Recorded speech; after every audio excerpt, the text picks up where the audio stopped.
Hi there. Thanks for joining us on the Wichita Real Producers Beyond the Pages podcast. We are live here in studio with the incredible Trussell Studios with Troy Trussell. Troy is your guy who can capture all your video, make all of your branding videos, manage your YouTube. So if you realtors need any branding videos or any professional videography, including podcasts, be sure to call on Troy Trussell. I'm your host, Sam Lucerini, and today we have preferred partner Chris Mann with Robert's Overdoors, and we have Realtor Kirk Short with Keller Williams Signature Partners. So today's topic is going to be about garage doors, about veterans that served our country, generational family business, a little bit of real estate, and everything in between. So Chris, on that, tell us a little bit about yourself and why you got into the garage door, the overhead door business. Okay, so been there my whole life. Husband, father, grandfather. In fact, we were just told that we're going to end up with 5 now. So in October, I think, around that time frame, we're going to have our 5th grandkid. Congratulations. Yep. But they're in North Carolina. Oh, well, that's all right. We still have 2 here, and they're really close. But Marine veteran. My father was a veteran too, so not only did I learn garage doors from him, I learned to be a Marine. Yes, that is awesome. Well, sometimes. We'll just take the good. We'll just leave it. Which kind of goes into, why Kirk. He's also a Marine vet, and he also worked as a young kid for his father. Yeah, a lot of similarities there. Makes sense. Like attracts like. That's how we kind of kicked it off once we got there. I've been in the garage door industry all my life. I like to use a picture. They didn't have one of me when I was super little, but my brother, he has one. I think it was the late 60s. He was around 5. He's got a little hard hat on, and he's standing next to my dad by one of the shop trucks. It's great. Yeah, so to prove that you've literally grown up in the business. Literally. Yeah. Whether you wanted to or not. I think we're past the deal for child labor laws, but yes, it didn't apply to us. It's been long enough. Yeah, that's fine. But we even drove the trucks. We were like super little, reaching down. But anyway, isn't that crazy? Or your dad would let you sit on their lap and you would steer it, and they do the pedals. I literally did all that over with town. Huge trucks. I know, going to Kansas City or Little Rock, picking up garage doors. Isn't that crazy? What our parents would do to us? We could not get away with that these days. Not at all. I wouldn't want my son to do that. Yeah. Yeah, you could see that now doing that. Got a big rig and you got some little kid sitting there. And people would be videoing you. And a state trooper driving by going, I don't even know if I want to do that. That's right. A lot of paperwork. No, there's cameras everywhere. So anyway, I ended up, I even left and got my degree in electronics. I was in garage door manufacturing at the time. I ended up. I'm sure your father was very proud. He was loving where this was going. Well, actually, he was already gone. We lost him in '95. Sorry. Yeah, it was kind of a bad deal. But my mom and brother both were still in the business at the time, and then I ended up, after my degree in electronics, I ended up testing garage doors, which that was pretty. That was the greatest job I ever hated. There you go. But it gave you knowledge, it did. Right? It gave me a lot of different things and all those learning how garage doors fail. What great knowledge. And all that really helps me do what I do now. Yeah. And then I can pass that along to all the technicians. Absolutely. Yeah, that knowledge is what to look for. Invaluable. So how did you come across Kirk? Networking. Okay. So I love to build relationships. That's what I do. That's why I'm here today doing this. You've been very good at that. Yes. So 10 years ago, met Kirk, and he actually had this really beefy door. And which is an unusual adjective to describe garage doors. And right. Why is it beefy? So it's a steel front, steel back, and it's not just any steel front, steel back. His particular one had a really heavy gauge steel to it. Okay. And so when he told me that's what he had, I was like, well, yeah, that's a sweet door. You won't need me for a long time. Yeah, okay. And funny part, him and his wife do some storm chasing, and they actually, their house was hit with straight line winds that just about sucked that big beefy door in. That just blows my mind still. Yeah. So did you guys choose that garage door originally, or did you purchase a house with that door? Oh no, already it installed? was one that was added to it later on. I had like almost everybody has one of those cheap, flimsy, normal doors, and let's just say we got upgraded when I had problems with that door, and so we enjoyed our door, and then we got hit with called a microburst in the area, and literally the winds just came right down the street and slammed right into our garage door, and creased it vertically. Normally a garage door blows in. It looks like someone would have just punched it right in the center.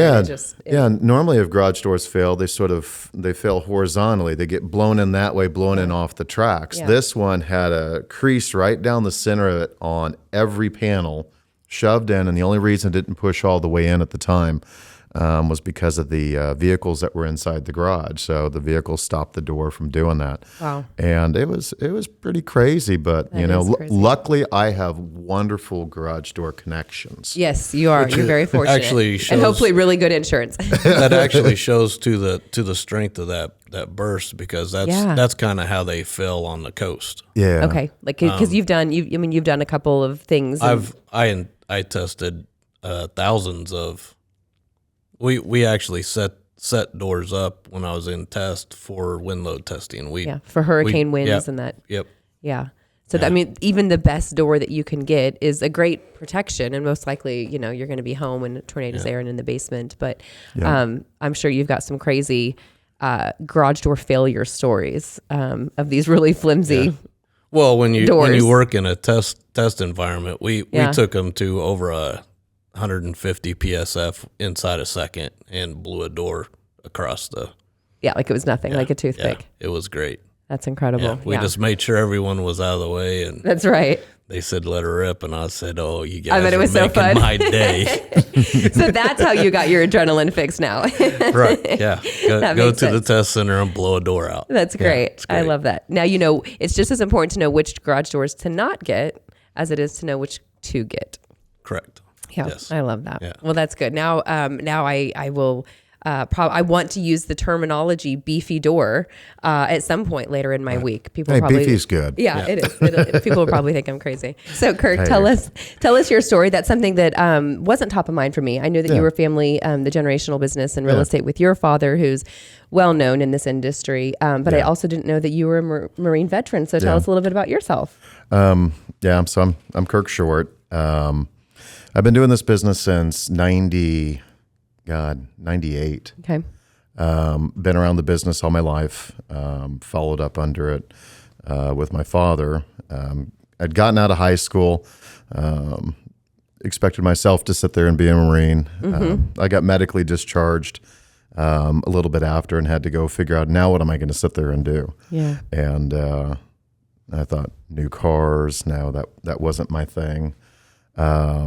Went and started doing some landscape stuff, and I should have known that real estate was going to sit there and be my thing. I've always been interested because the writing was on the wall. Yeah, I've grown up around it, and I've been doing it since I was wee little, or around it since I was wee little, and so I just ended up getting into it. I was one of the youngest people to go to management school for RE/MAX at the time, before I was even licensed, and I learned really quickly that, thanks to my parents, if I was any other employee, I probably would have been fired. Several times, right? Yes. Mm-hmm. Yeah, but... But our dads won't give up on us? No, my mom wouldn't give up on me. Right. But no, it was one of those just situations that sort of fell into itself. Wanted to get into real estate.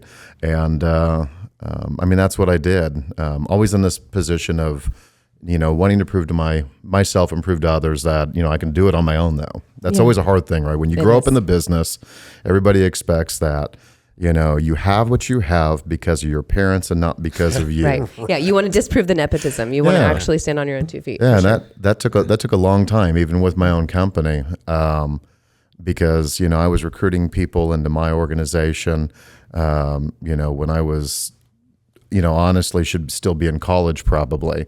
And, trying to tell at that time, oh boy, 40-year-olds, they were old. Mm-hmm. I know, right? That did sound very old. Right. But shame on anyone that thinks that now. I know. I agree with that. I turned 49 here in June, and I was like, oh, mercy. God, Yes. I still feel like When I'm you 20 learn years old. about what is that, relativity? Oh, geez. How close are you to that age? Yeah. Seriously. No, it's all just evolved, and so now it's like, we've got a strong real estate team. It's amazing how things change. It's like, people, brokerages, companies. The reality is I'm a realtor. I love real estate, and we do what we do. I realized that I took over my folks' company, acquired that. That's been like 10 years now, 9 years, 8 years, somewhere like that. It's all jumbled I together. got to think that. Yeah, I got to think how long I've been with Keller Williams now. But I did that for a bit, realized that, my passion is in helping people buy and sell, doing that stuff. As opposed to the management aspect? Yeah, I mean, it's a loveless job, honestly, being a broker owner. And a lot of people don't get that or understand that. You're carrying a lot of responsibility, not only for yourself, but everybody else. You do. And everybody is like, what's in it for me? So converting and doing a real estate team, and going down that approach, has been really good. Having my own thing and not with my company, I don't have to worry about people, expecting that I'm taking stuff from them, and I'm not doing things for the other realtors within my organization. Now we do it as a team. We have our team. We do our thing. We take care of our clients. We still do it as a referral based business, and have high expectations. We're just I think we do well. Yes, the numbers would absolutely say that. It's a lot. It's a lot nicer. I enjoy it. I enjoy dealing with people like Chris. Yes. Good people attract good people. They do. I mean, what's neat about all this stuff, especially with what you're doing, is this relationship that exists between business partners is huge. People don't realize that what your business partners do for you can also make and break your own business. Without a doubt. 100%. I refer my garage people to Chris. Yes, because you know that they're going to be taken care of, and he's going to make you look like the rock star. He's not going to mess up the deal. Yeah. That is precisely the businesses we're looking for, and that's why I ended up in your shop in Derby. Yeah. Well, and that's one of the things, when you talk about generational companies, a lot of people are, since our company's 65 years old, so a lot of people do. They ask us, who's your realtor? Who's a good person to do that? And and Kirk's and his team are generally pretty good. I don't have any generally. Oh, jeez. Hey, you're generally pretty good over there, Chris. 10 out of 10 would recommend. Well, Chris is 5-star wonderful. Google review. Have you seen my reviews and seen Kirk's reviews? Yeah. They speak for themselves. That's true. And I have used him on several houses, right? Yeah, actually, and never had any issues. Yeah. And I love that. And you nailed it right on the head, Kirk. Is I'm looking for the best realtors in town, right? Like I can see the numbers. But I want to love on those that are doing well. They're respected by their peers, and they are giving real estate a good name. Yeah. Because there's plenty of high producers out there that might not fit the rest of those criteria. And likewise, I'm looking for the best businesses in town. Like it would make sense to most people that Chris, being with Garage Doors, would want to go after the homeowner directly. But I'm looking for the businesses that understand when they target this very niche market, this demographic of realtors, it could actually be more beneficial and more cost effective. And then just, of course, everybody needs to be a good person, and the rest is history on the platform. So I agree with you. Is your father still doing real estate? Is he still active? My father had tried to retire 3 times and finally did it. I mean, he finally did it here. Yeah, he did. Okay. It's he still comes around. My mom's still involved with the company. My dad still comes and helps. I mean, one thing you'll find, I don't know how it is with Chris, when you're in real estate, you're never out of real estate. It's hard to be out of it. It's like you're always a realtor. It's like always a Marine, right? You're always a realtor. Yeah. That's just what it is. You can't let that license lapse just in case. No, yeah. There might be that one deal. That's right. No, but it's neat seeing my dad relax, because I literally see it physically on him, that portion of it, and it's actually nice to see, because when you're a business owner, you never stop working. Yeah, and he's always dad with my own business, so it's always kind of funny that way. Son, you could be doing this a little bit different, son. And, so it's like, hey, you're retired now. I think you don't that's have to worry great, about though. that. Yeah, I mean, there's going to be some foundations, some common denominators of real estate that never change. And then there's going to be where you come into play, I imagine, is, keeping abreast of what's changing and staying relevant. That's great to still I tell have people, I've learned so much from my father. I mean, it's not just what I have, but it's just, by watching how he ran his business as a person, as a realtor, as just a good person, I guess. Yes. Yes. His name is highly revered in the industry. And that's the stuff that you sit there and take from it. Yeah. Yeah. You want to carry on that legacy. I do. No pressure. I do. I want people to like me, and I hope they do. They do, Kirk. Well, I mean, our corporate likes you because we got cover of the month that time that you were on the cover with the airplane prop. Just gorgeous cover. Gorgeous cover. I love it. Okay, so Chris, tell us a little bit about what you would want the real estate industry to know about you. Why do they need to use you? What do they use you for? When do they call on you? Well, they can always call on me.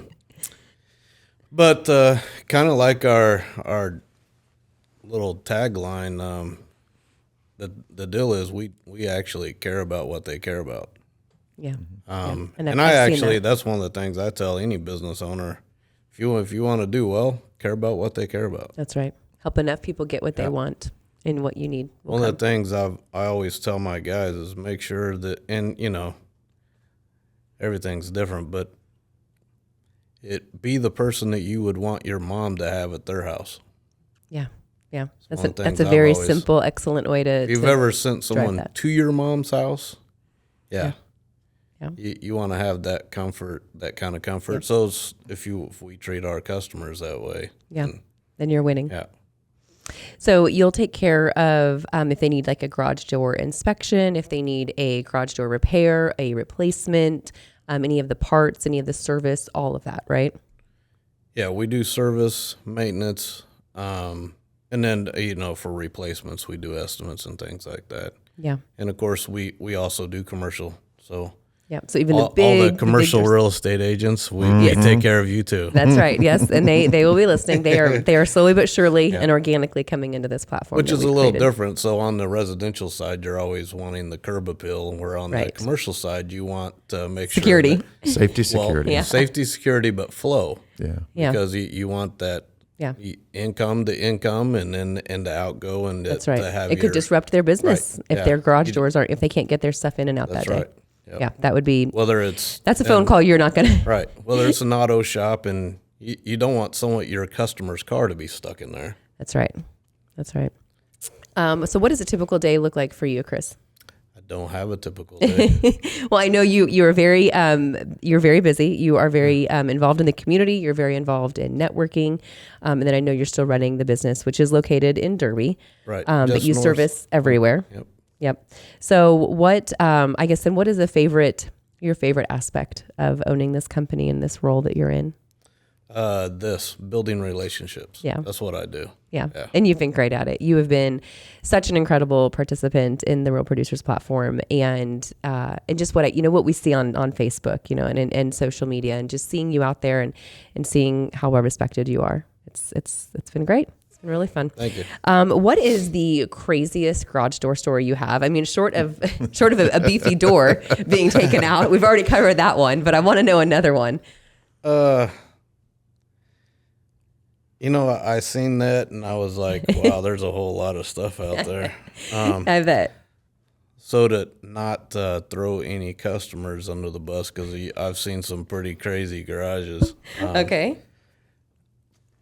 Probably my brother and I, when I was young, I forget if this was the late 80s, early 90s. I forget. It was before I left for the service. We did a rolling steel on the side of a grain. So what does that mean elevator for a city group? It was about 30 or so on. There's one, and it's not this one, but it's on the turnpike when you go east off of Kellogg, over on the north side of the turnpike. there is a grain elevator, and then there's a garage door up there. Okay. It's a rolling steel door. Okay, so it rolls and up it's into like itself. 30, 40 feet up. Okay. Oh, geez. Yeah. Why is there a garage door 30 or 40 feet up? Well, I'm not Break it down for me. I'm not a farmer or a grain guy. Okay. I guess they like to pour it in up there. I'm not sure. Okay. All right. If someone's watching this, we need you to comment and tell us why. One of the things we do is, if you want it, we'll put it there. That's right. Get us an opening, we can do it. Yeah. Okay. That's now I have to Google this. I just don't. What is your 5-year goal with Robert's Overdoors? For all my guys to have their goals aligned with my vision. Okay. I like that. You've thought about that. I like it. Okay. What is, do you have an unusual habit or an absurd thing that you do? You probably don't think it's unusual. What would Tina say is absurd or unusual? I'll leave what you can ask Tina. Okay. She has a different answer. I'm sure she does. So Tina needs to comment. That's right. Yeah. Tina, girl, I need you to chime in. I think hers was I sound meaner than I actually am. Yep. I would agree with that. I was intimidated by you. And the more I've got to know you, you're just a big teddy bear. Right. Yeah. Yeah. He's got that marine face. Yep. Well, I was raised by one. And that's true. And went to. That's true. Yeah. That's true. Getting everywhere early. And then she would agree with me on that because it bugs her. Okay. Yeah. That you need to be super early. Yeah. I get places absurdly early. Okay. That's good, though. A lot of times I sit in the car, but I didn't know, like today, I was here way early. Yeah. Yeah. Just to be sure you know where to go. Like I told Kirk, I was like, I'm meeting Sam and Kirk. I rolled in with 1 minute on. Hey, you didn't get here on time. You were right did good. on it. If I was not 5 minutes early, I was late. I understand. Kirk was even early. I was like, wow, I'm impressed today. Yeah, that's right. I did know it for Troy, you, Chris. Troy I knew has your my back. expectations. Yeah. Yes, a little bit off my game this morning. Okay, very good. All right, Kirk, let's switch gears. So we already kind of talked about you had no choice. You were going into the real estate industry no matter what. Pretty much. But what, and I know that is your wife still licensed? Is that right? No, she's not. She's a real estate photographer. That's right. So what do you and your wife do in your free time? Storm chase. Okay, Yeah. Let's dig in. Storm Well, you're chase getting and travel. excited That's because what we try to do. Tis the season right now. It is. It's ramping up, and Yeah. hopefully it's good. I mean, we don't like death and destruction. There's been a lot of that this year, which is unfortunate. In other parts of the country, and it's like we look at it. It's just the beauty of storms. A lot of people in a lot of other parts don't actually get to see the beauty. It's Kansas, right? So you can see stuff for miles and miles. We have lots of open country, and I don't know. Storms are beautiful. I had another realtor friend, Lance Ferguson, who was a storm chaser. Yes. And last April, he saw that. Yeah, and so he had done things with the TV station, and we connected up, and it's like, hey, let's go. And so I started running with him, and Alicia would come. She loves taking landscape photography. I was going to ask. That. I bet she's got some gorgeous shots. Oh, and now, I mean, she blows me out of the water. And just, she's kind of doing her forecasting and saying, we're going here. And I'm like, no, I think, she's like, no, we're going here. She's right. I love that. Yeah, it is. That's and so cool. we have a lot of fun with that. But I don't know, that's our biggest thing, other than, like I said, just, doing our travels and stuff like that. We're trying to experience life, experience other borders. It helps us appreciate what we have. Yes, without a doubt. And it's just want to do it, and because eventually, unfortunately, times come and you can't. Yeah. And I've seen too many people around me that by the time they've decided to go do things, it's too late. It is. Yeah. It is. So we're trying to make the most of it. Good. Yeah. I love Encourage that. others to do it. What is the craziest or most dangerous, scary storm that you guys were in? I mean, the one that stands out the most for us is Medford, Oklahoma. We were down there. It was interesting. Got us on Storm Chasers, the show. I was driving Lance's and talking with Merrill Teller and Alicia's in the back. We've got one of the TV crew with us that's back there, and we're in this area of Oklahoma that has we lost all our radar because cell coverage is gone. There was a storm off in the distance, and we're watching it. And I'm still young at this process. Yeah, I pretty was. green. Yeah, absolutely. Okay. But we're having a blast, and honestly, storm sits there and comes, and Lance is like, "Hey, what's this doing? What's this doing? What direction is it going? There's a radio tower. Is it going left or right?" I said, "It's staying right there." And then all of a sudden, he's like, "It's coming right at us." So he gets That's what it was saying, right? Yep. So he gets on the phone. The TIV from Storm Chasers, which is that tank-looking vehicle that they were doing and stuff, literally pulls up next to us. We see TV crew get out from them. That thing is getting ready to deploy right there.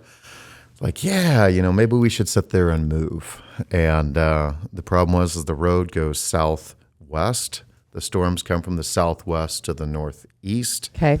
We're going, and all of a sudden that's hitting us. We've got wind shooting across.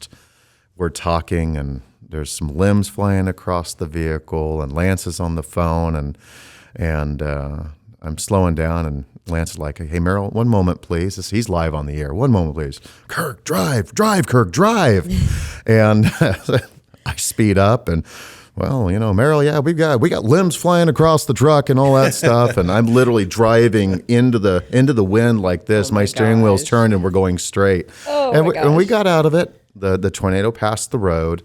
That was behind you then? Yeah, that was the first tornado that the TIV had actually intercepted on the whole Storm Chaser series. Was that right there storm next to you guys? Yeah, that was our storm. I mean, luckily it was a big one. It wasn't a powerful one, but it would make you pucker. I was going to say that has a pucker factor. I have the pucker factor listening to that. I bet you guys needed to go home and have some relaxing meditation spot. Oh no, we were excited. My wife is excited. We're back there. The TV guy who was like, "Nah, I've been in all sorts of things. I'm going to be fine," and all that. He was white faced in the back. Yeah. I was like, I think he was done. But it was great. When you come that close to the power of Mother Nature, it is humbling. Yeah. So now my wife just goes out on her own. Oh yeah, she's like, "Hey, I'm gone. You can come with me if you want. I'm gone." Yeah. You better go with her. Don't let that girl go alone. I know. I try. That is cool. I love that. Yeah, it was really neat to hear Lance's story as well. Yeah. When I was interviewing before we did his feature, and how he told the story of he saw it in Andover last April 29th, 2022, and got pulled over by the Andover police and had to validate who he was. And then they're like, "Okay, for real though, is this serious?" He goes, "Yeah, you better get ready." And he was right. And he was pretty integral, I think, in helping save some lives with that. He's a very good natural chaser, and we a few weeks ago and had a storm chasing deal that the National Weather Service does here locally for the public and stuff like that. Oh, like teaching them safety and whatnot. Well, that's good because people are going to do it, so they might as well learn how to do it safely. Lance was one of the speakers for it, talking about that and his decisions and why. And it's really neat because it's a perspective that's different. It's like all of us, right? Yeah. You have book study about what you do in your business, and then you have life experience, which sometimes is different than book. Very. And it's all about having a good outcome. So he talked about that when it came to storm. It was great. It was good listening to it. I thought he did well. I love that. Yeah. Well, how would you describe, as we're starting to wrap up here, how would you describe our market today, our real estate market? Because you've seen a lot. Yeah. How, whether that's a couple of sentences, whether that's some statistics or numbers, but what are you seeing right now? Exciting, crazy, scary. It's a little bit of everything. We're Wichita. Nationally, because of interest rates going up, you're seeing a slowdown in a lot of markets, even in our market, right? The last statistics that came out from the MLS showed that, we had a sharp decline in number of sales, a sharp decline still in new contracts. The only thing that really had an increase was new home construction sales. That's just more a product of decline in the other, and we're getting some new construction coming in. We're still a seller's market. There's not enough inventory. We've got jobs coming into Wichita. We're not losing that. We're growing, and I think people are realizing it's like these 6%. 7% interest rates. I mean, 6.5%. What 6.25%, 6.5% is. That is not bad. No, that is the average That's normal. rate. That's healthy. Yeah. And so, we've just been spoiled by having an economic downturn and then interest rates that were low for way too long. It should have adjusted a long time ago. Right. They never should have got down into the twos, truly. That's not sustainable. I enjoyed it. Yeah, I bet you did. And still enjoy it. Well, yes, it was fantastic to refinance, right? Yeah. I mean, what a gift. No, I bought one at that. Yes, you did, yeah. That's smart. But you know what? I think as a realtor, I think that there's a real opportunity. What it's doing, though, is it's shifting. I think as realtors, there's too many, in my opinion, too many realtors in the business right now for the amount of stuff that's going on, unless we can actually increase inventory. I feel that way about the garage door company. I bet. No, seriously. But I think it's really good. I think what it's also doing is shifting. So, COVID had a big impact, I think, because it took a lot of personal out of the business because we weren't able to touch and feel and be close with each other, and we'd be here with masks and doing all this. Yeah. And I think now, more people are craving it, and we're trying to have to reteach ourselves how to truly interact not only as us doing this, but also from a business perspective, not being, it's use technology, but don't be so self-reliant on technology being every part of the business that you do, that there's still a personal touch to everything that we do, especially if we want referral business. Yes. So I don't know. I'm excited for this business. I'm all in for Wichita.